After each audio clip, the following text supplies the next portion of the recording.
به کانال یوتیوب من خوش اومدید. اینجا میخوام بهتون از 0 تا 100 راه اندازی یه سالن ماساژ بگم.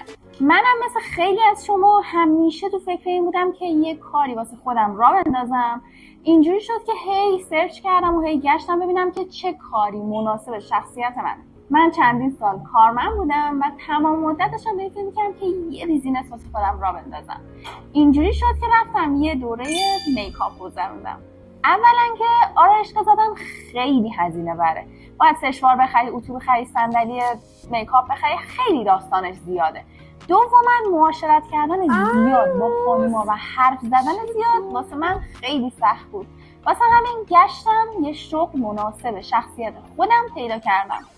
بعد از تحقیقات زیاد رسیدم به اینکه سالن ماساژ بزنم.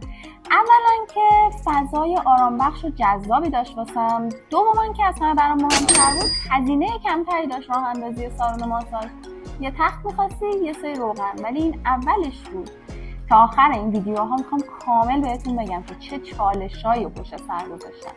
سالن ماساژ کلا فضای خیلی جذابی واسم داره، به خاطر اینکه آدما با یه حال خسته و بی‌حوصله میان توی سالن ولی با یه لبخند خیلی جذاب از سالن خارج میشن. این واسه من با ارزش ترین چیز توی این روند کارم.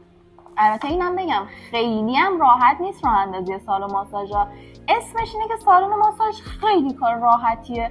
یه سری آدم میان، یه سری آدم دیگه ماساژشون میدن و میرن، ولی انقدرم راحت نیست. حالا چرا دارم اینا رو بهتون میگم؟ به خاطر اینکه خیلیاتون مطمئنم مثل من دوست دارین یه کاری واسه خودتون داشته باشین، یه درآمدی واسه خودتون داشته باشین، ولی نمیدونین از کجا شروع کنین.